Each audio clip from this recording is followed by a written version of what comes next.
Hello and welcome. I am Katrina Pratt Roebuck, and I am the founder and CEO of Uplift Me. Uplift Me is a national resource hub that provides information addressing the social determinants of health. And we also highlight the great work that is happening in organizations across Philadelphia. So today I have with me Eric Jones. He is the head of school for the Community Partnership School. So Eric, welcome and thank you for being here. Oh, Katrina, it's such an honor. Thank you so much for having me. Happy to have you. So tell me, Eric, what your school does, who you serve, and just a little bit more for folks who might not know what the Community Partnership School is. Yes. Community Partnership School. It is a pre-K through fifth grade uh, independent school located in North Philly, right in literally in between Strawberry Mansion and Brewery Town Sharswood, those two neighborhoods in North Philly. The school has been around since 2006, so we are now in our or finishing up our 18th operating year. And we were founded by two other nonprofits, which I should highlight because it says something about kind of our purpose and how we go about our work. We were founded by Germantown Academy, which is a private independent school just north of the city. It's the oldest non-sectarian day school in the country. That's what they say about themselves. And then Project Home, which is based here in North Philly, where we're located. And Project Home is a human service nonprofit that focuses on homelessness and trying to ensure that everybody has a home. Strange bedfellows in some respects, but I mention them because it speaks to who we are and our why, how we go about fulfilling our mission. So like Germantown Academy, we're an independent school. We're a private independent school, and in part, that means that we do not receive public funding to cover operating costs. So no tax dollars, et cetera, like our public school siblings. Unlike Germantown Academy, though, we are more philanthropic dependent than tuition dependent. Most independent schools, it's, sort of pay for play or fee for service. But our core constituency is folks from low SES or low socioeconomic communities. And so like Project Home, our focus is on folks who are in underserved communities and children in particular, because we're pre-K through 5 in low income households and underserved communities where the schools that they would attend tend to be low performing, under-resourced as well. And so we're an independent school that centers the experiences of low wealth, low income families, and in particular, low wealth and low income families of color. And that's why we're located where we are. And we serve zip codes primarily that are some of the poorest in not just the city of Philadelphia, but in the state of Pennsylvania as a whole. Okay. Okay, that's fantastic. And I didn't know that Project Home was a part of the formation of your school. So that's really wonderful background to have. And folks might know of Project Home and the work that is done there. That's incredible and gets recognized across the country. So tell me about how folks can access the school. So are the folks that enroll their children in the school residing in North Philadelphia? Are there certain requirements in terms of geographic location to attend the school? How can someone enroll their child? Yeah, we actually attract from across the city. Okay. We have a couple of, so state law requires that individuals who live more than 1.5 miles away from the school they attend, they can access school district transportation to get to school and then back home at the end of the school day, up to a certain grade. And so we fall into that window, and we have a couple of bus lines that come from Southwest, that come from north of where we are out towards Cheltenham. But for the most part, around 3/4 or so of our students live within 2 or 3 miles. Okay. So we serve primarily families in our immediate neighborhood. And that's intentional, I think. And it's also sensible. I mean, I think most of us tend to send our kids with the age group we work with, 4-year-olds to 11-year-olds, Mhm. we tend to send our kids at those ages to schools that are close to home or close to work. And so when it comes to our reach, again, our reach extends beyond our immediate neighborhood, but most of the families who send their children to our school do live, I mean, literally within walking distance. I think that's important because, again, it gets back to our purpose. Mhm. So again, centering the experiences, the needs of low wealth, low income families. We like that we are a neighborhood entity, that we are a community school. I mean, it's in our name for a reason.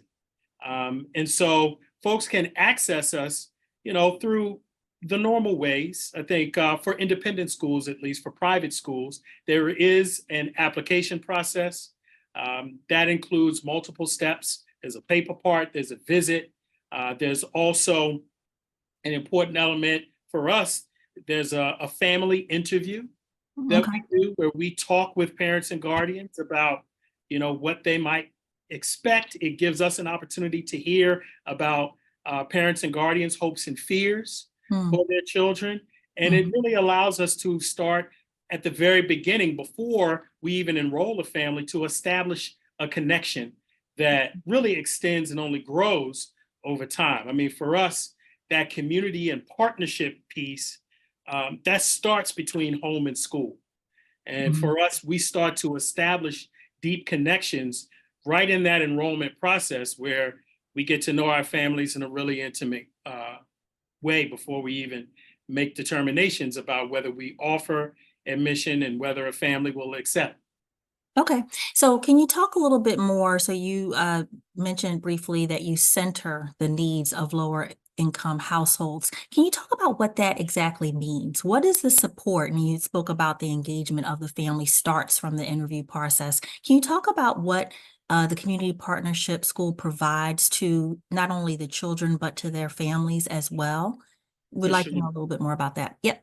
For sure. Yeah. And I'll lift up two things. I think Okay. the first thing quickly, and I alluded to it or I mentioned it, we, for CPS, well, I'll say it this way: our families, our parents, guardians, they are our children's first teachers. Mhm. So that partnership, that the place where we start in terms of partnering with our families starts with that respect. Mhm. Nobody, we firmly believe nobody's going to love our students more than the folks who are connected to them at home, their parents, their guardians, grandparents, aunties, etc. And so that bit of respect is vital when Mhm. it comes to working together. I think oftentimes schools like ours, and we're not the only one that sort of has a social justice component at our core. A lot of times, those kinds of schools or programs operate within in spite of the family sensibility. We say, Interesting. like, we respect that our parents and guardians love their kids and know what's best for their babies. And if Mhm. it's going to work, we have to do it together. And so Mhm. we honor that knowledge base that our parents and guardians bring from the start. And then again, I mentioned a few minutes ago that we are not tuition driven. Mhm. So while we charge tuition, it's affordable. Like, accessibility is a core part of what animates what we do. And we believe that accessibility fundamentally is informed by affordability. So we don't want any families taking out loans to cover the costs. In fact, we tell families at wherever they come, like, we're going to work out a financial arrangement with you so that it's affordable, so that you can still cover the other costs, the expenses for living, and pay this tuition so that your child can access this high quality school experience. So we have some families paying as little as $20 a month Mm.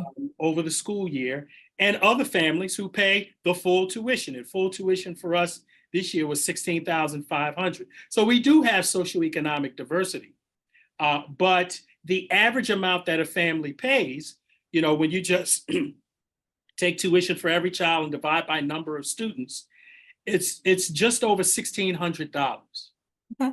right? For again, a school with a tuition of 16,500. So philanthropy is big for us, and the fundraising allows us to cover the gap, the Mhm. cost gap for the bulk of our families who need that financial support. But yeah, in terms of centering our families' experiences, what we say is that, too often, or what informs us is this reality. Too often in our society, if you want to access a quality school, you have to pay an arm and a leg, right? Because the neighborhood schools too frequently just aren't getting it done. Um, and then you have to send your child outside of the neighborhood, so someplace often in the suburbs, Yeah. right? And so we're located right here at home in the neighborhood, easily accessible from 3 or 4 bus lines. Plus, we have the school district providing transportation, and plus, we tell families we don't want your financial situation to be the reason why you decide not to send your child to the Mhm. school. We're going to make it work for you. And so that's what we mean by centering the experiences of our families. And most of our families, again, are low wealth and low income. Right.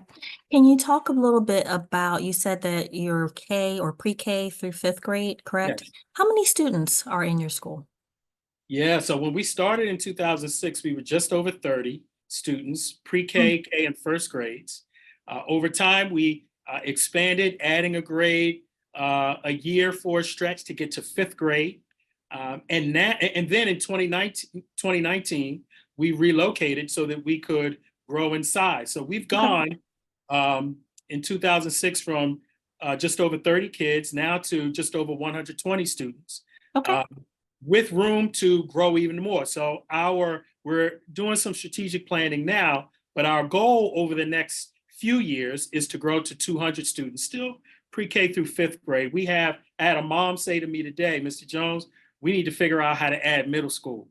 We got Mhm. to make that happen. And I told her, well, right now, we're just going to stick to what we do well. And Mhm. we know that early childhood and elementary, we do that well, and it's foundational for the rest Yeah. of life. I mean, what we know from research and what we've seen borne out through our work since 2006 is that when students have a firm foundation, not just in terms of academic skill and ability, but in terms of, I guess, what we often call soft skills, they have a healthy sense of self, a Mhm. healthy self identity, healthy kind of locus of control, Mhm. that, they have a strong sense of self efficacy Mhm. and agency. They have a strong sense of how to engage with others, working as a part of a team, access to 21st century technologies. And so when kids have that kind of foundation, they are more likely to stay on a path that leads to well-being and success through adolescence and into adulthood. And so right now, we're going to stick with what we do well and what we know works, which is through 5th grade. But we have room to grow, and we're excited about it. That's fantastic. And I want to just dig in a little bit more about the quality education that you mentioned, the way you phrased it previously, and you talked a bit more about the soft skills. Can you tell us a bit more about the quality education at the school? What makes it a quality education at the Community Partnership School? For sure, for sure. Yeah, there are multiple aspects to it. Um, and let me just list a few. I won't go into too much detail. I've named them, but kind of putting it together in one statement. I really appreciate your question. I mean, I think it starts with strong homeschool partner. Mhm. Yeah, again, our or parents and guardians in general, they bring a knowledge about their babies, about their children, that at school we just don't know because we haven't been with them as long. Right. We bring an expertise as well, how to read, how to write well, Mhm. becoming strong in terms of not just literacy, but numeracy, Mhm. um, expanding our kids' sense of what's possible by digging into science, Mhm. um, and doing as much as we can when it comes to visual arts and music and physical education, having a strong library science program. I mean, these are programs that many of which are getting cut in public schools, not just in Philly, but across the country as we drill down on trying to teach kids to read, write, and do math well, which is important, but we can't do that to the exclusion of what often now gets viewed as co-curriculum or Mm, extra. We say mm, that's central. Strong PE and recess programs. I mean, physical development, health, that adds to health and wellness. Also, a core part of our program, our curriculum, is the social and emotional piece, yeah, the character development. yeah, We need our kids, again, to understand what it looks like to have a healthy sense of self, yeah. to be respectful of others, to also have a strong sense of place. That's why we will always be in North Philly. We want our kids to know you don't have to leave the neighborhood for good things. Mm, Where you are is valuable and is good and is worthy of being celebrated and honored and understood, right? And so this is a part of what I think makes a holistic school experience. When our kids have a healthy sense of who they are, strong skill development, and all of that is happening in a way where on the home and school front, there's good communication. Like that piece is essential because when home and school are communicating well, are partnering actively, proactively, mhm, I say it's almost impossible for kids to slip through the cracks in mm, that kind of setting. And what we've done is create factories in too many, school districts and cities across the country, where we have hundreds of kids, and it's just impossible to drill down and individualize and get to know each individual life in a way that allows us to teach kids in a way that fits who they are and in mm, a way where they are known and seen and mm, heard and affirmed on a daily basis. Like I had a mom say to me just a few months ago, one of our newer moms, her child is in kindergarten. At drop off, I try to get out every day that I can and help out at drop off time, opening doors, greeting students, saying hey to moms and dads and grandparents. It's a great way too to just check in sometimes. Like somebody I need to talk with, I can catch them at drop off. And this kindergarten mom, in her first year, she said, "You know what, Mr. Jones, I am I am so glad my child is in a school where even the fifth grade teacher knows him." mm, I mean, how many of us as adults have worked in spaces where we felt invisible? mhm, You know, what does that do to us in terms of sapping our passion for the work we do in that place mhm, and for our sense of self in that place? It's no different for our kids. It's even more important for our kids. mhm, And so it's necessary that our kids are in spaces where they know that they are loved and cared for, and where they can't hide, because then they're going to be more apt to show up and mhm, actually give their best on a mhm, more consistent basis. And that's what we try to do. So in terms of what's high quality for schools, every school needs to be doing all of that stuff. mhm, mhm. So I appreciate the holistic approach that your school does, and then also just the valuing of the individual students as well as their families. I think that talking to you, I don't normally hear a strengths-based perspective Mhm. in engaging families. So it's really helpful, I think, to know that as an intentional piece, that partnership with the family and the school is so important. So thank you for sharing more intentionality around how you're doing what you're doing. Um, can you talk a little bit about perhaps something you're looking forward to that your school is seeking to accomplish in the next 12 months? Yeah, we are finishing up a strategic plan. Okay. Uh, it was time. We completed a process in 2018. Uh, Mm, Central to that was relocating so that we could grow in terms of enrollment size, in terms of our program offerings, also in terms of growing in terms of our relationship with our immediate neighborhood. Like we view ourselves, and I love that I hear from our neighbors who live on the block and down the street and Mhm. around the corner, that we do add value in the immediate neighborhood. That's huge. Yeah. That matters for us. Otherwise, change the name to like Eric Jones School for Pretty Babies or something. Like I tell folks, we're community partnership for a reason. So we're finishing up a strategic plan because that last one just got blown almost to smithereens with the pandemic. Just so much that we had to rethink.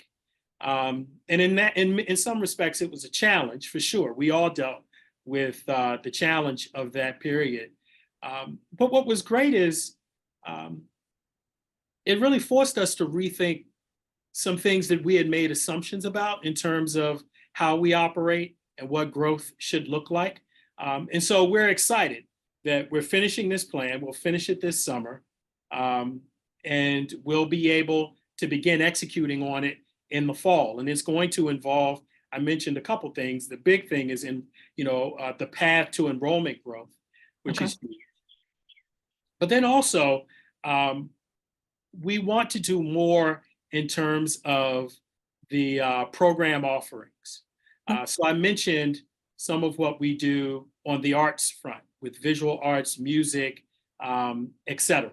Mm. And there's so much more that we can do, not just in terms of what happens for the kids who are enrolled at Community Partnership School, but for the neighborhood.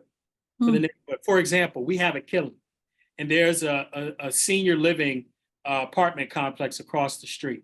Like we've started doing some planning around partnering with that space, that facility, so that we can get some seniors into the building, to work with Clay. Um, we are talking about partnerships with other organizations on the music front, orchestral, Mm. and lessons around with strings, piano, so forth. We had the ability to do this. We just needed to step back and do some more careful planning. We're going to have to do some fundraising to support that effort. But this is what we'll be able to, I think, do in terms of adding value for the community, for the neighborhood. That is also going to add benefit for the students and our families who are students who are enrolled, and for our families who send their kids to the school. So we're excited about being able to hit that accelerator in a way that COVID interrupted over the Yeah. next. Yeah, yeah. Thank you for sharing that. And I think that to add value to the entire community just speaks to your point, the community partnership school, just how important an anchor in an institution that a school can be in a community. And so you're obviously a very brilliant head of school that you think of all of these things in terms of not just the children, but the children, primarily in addition to all of the surrounding area. I'm sure the residents are really appreciative of the work that you all do. Can you talk a little bit? You mentioned that a lot of the resources you have are from donors, from philanthropic donors. Can you talk a little bit about how folks can support the Community Partnership School? Can folks volunteer? Can they donate online? Can you talk about that? So yeah, thank you so much for lifting that up. That's like petrol for us. It's lifeblood, that philanthropic support. And as you alluded to, it functions on multiple levels. So on one hand, we do need hands-on support and volunteers. I mean, we have folks who provide support during the school day Mm. uh, around specific initiatives that we host. We do a spring gala. We Okay. just did one about 3 weeks ago, um, over at the Fairmount Waterworks. It was just beautiful and wonderful.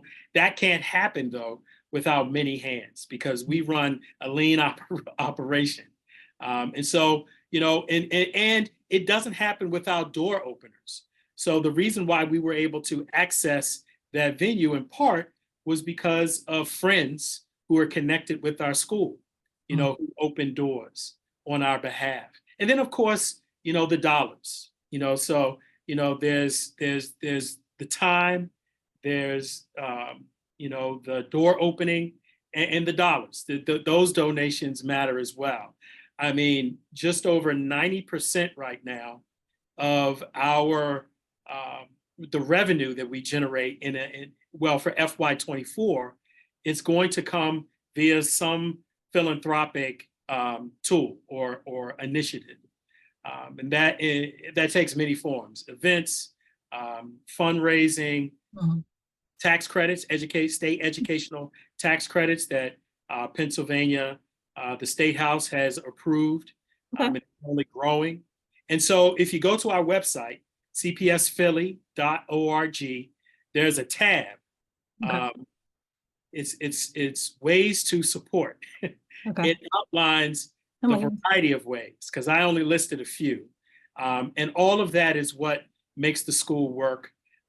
It works because, I mean, it's not my philosophy or my saying, but I believe in it, and have, kind of taken it on as my own. The Ubuntu philosophy that says simply, "I am because we are." I mean, that's key, and it's in our name. We exist because of the community, because we work well together. I mean, that's true for the school, and it's certainly true for me. Uh, Mhm. and so, yeah, I hope folks will check us out, go to the website or at CPS Philly. That's our social media handle, Okay. for more information on how to get involved. Thank you for sharing that. And what we'll do is we'll put this information in the show notes as well. So folks will have direct link to the ways to support. Is that what you said? Is the ways Yes, to support? And the that's multiple right. ways That's people right. Hard to can. miss. Okay, good. So thank you so much. Thank you for sharing the work of your school. Thank you for all of the work that you and your staff do every day. I really appreciate you taking the time to spend talking to us today. Yeah, Katrina, and thank you again for this opportunity, but just more generally, shining a light on important work, often unsung work, that's taking place in and around our city, our region, and beyond. This is such a vital resource, I think, to help spread the word about the good things that are happening, um, around us that sometimes go unknown. So, really appreciate you. Thank you. It's been my privilege. Thank you. Take care. You too.